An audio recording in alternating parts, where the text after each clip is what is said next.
থামেন। আপনি আমার ডিভোর্স না দিয়ে আরেকটা বিয়ে করতেছেন। আপনার কইছি না যে আগে আমার ডিভোর্স দিতে হইব। ডিভোর্স? তুমি আগেও একটা বিয়ে করেছে? ও তোমার স্ত্রী? না মানে হ্যাঁ, আপনি বিয়ে করেন, আমার কোনো আপত্তি নেই। একটা না 10টা করেন, কিন্তু আগে আমার ডিভোর্স চাই। এইসব নিয়ে তোমার সাথে পরে কথা হবে, এখন তুমি যাও। তুমি আর একটা বিয়ে করেছিলে, সেটা আমাকে আগে কেন বলনি? এরকম গরিব মেয়েকে দেখে তো মনে হচ্ছে বস্তিতে থাকে। আমি বস্তিতে থাকি, আমি জানি যে ওনার বউ হওয়ার কোনো যোগ্যতা আমার নাই, আর এর জন্যই আমি ডিভোর্স নিতে আইছি। রাইসা, তোমার সাথে আমার ডিভোর্স হয়ে যাবে। আমি উকিলের সাথে কথা বলেছি, সময় মতো তুমি ডিভোর্স পেপার পেয়ে যাবা। ওর সঙ্গে এত কথা কি? ওকে ওকে, এখানে কি কাজ? আমি এখনো আপনার ছেলের বউ। আগে আমার ডিভোর্স দিতে কর, তারপর যার সাথে মনে চায় তার সাথে বিয়ে দিন। কিসের ডিভোর্স? ফকিন্নির বাচ্চা ফালতু কথা করে। কোথায় কোন কথা কিভাবে বলতে হয় জানো না তো? আমাদের একটা পারিবারিক অনুষ্ঠান, এখানে এসে তুমি ঝামেলা করছো। এই, ও তোমাকে টাকা দিতে চেয়েছিল না? টাকা নাওনি কেন? আর কিছু বলেন, অনেক বলে ফেলেছেন এটাকে।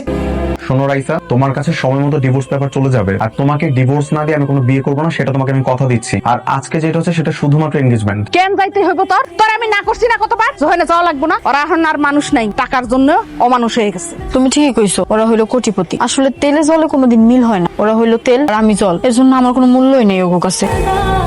আমি আমার সাথে উকিল নিয়ে এসেছি, উনি আমাদের ডিভোর্সের সব পেপার রেডি করবেন। ডিভোর্স দিয়া দেন। আর কতদিন ঝুলাই রাখবেন এমনি? দিয়ে তো দিব অবশ্যই, কিন্তু সবকিছুর তো একটা প্রসিডিওর আছে, তাই না? শাল আর কোটিপতি সহজ সরল একটা মাইয়া পাই এইভাবে ঠকাইবা তুমি? তোমার টাকা আছে বলে তুমি যা ইচ্ছে তাই করবা, আর এটা আমরা মাইনা লমু? কি আপনি আমাদের মধ্যে কথা বলছেন কেন? দাঁড়া, তোরা দেখাইতাছি আমি কে। তোরা দাঁড়াইছস কে? লাড়িল আজকে বড় লোকের বাচ্চারা উচিত শিক্ষা দিতে হইব। এবার পালাবি কই? সিনিমিনি খেলোস আমাদের বস্তির মাইয়া নিয়ে? হ্যাঁ, এমন শিক্ষা দিব তোর সিনিমিনি খেলা বাইর কইরা দিব। মতিন, এগুলা ফালাতো। আই সবাই ফালাও এগুলা। ওরে উচিত শিক্ষা দেওয়া লাগবো না? না, তার গায়ে কেউ হাত দিবেন না। সে এখনো আমার স্বামী। আমি থাকতে তার কেউ কিছু করতে পারবেন না। সে তো তোরে ঘরে নিব না, আর এগুলো আমরা মাইনা লমু? সে তোরে বিয়া করছে আবার ছাইরা দিব, এটা কি মগের মুলুক নাকি? হ্যাঁ, আমার ছাড়বো না। আমি নিজেই হারে ছাইরা দিব। আমি হার মতো মানুষের সাথে কোনোদিন সংসার করবো না। আমি গরিব হইতে পারি, কিন্তু ছোট লোক না। ওই ফকিরনির বাচ্চার এত বড় সাহস, এঙ্গেজমেন্টের অনুষ্ঠানে এসে ঝামেলা করলো, আবার উকিলকে দৌড়ানি দেয়। কথায় কথায় কথায় কথায় এত ফকিন্নির বাচ্চা বলো কেন? নিজের অতীতটা ভুলে গেছো?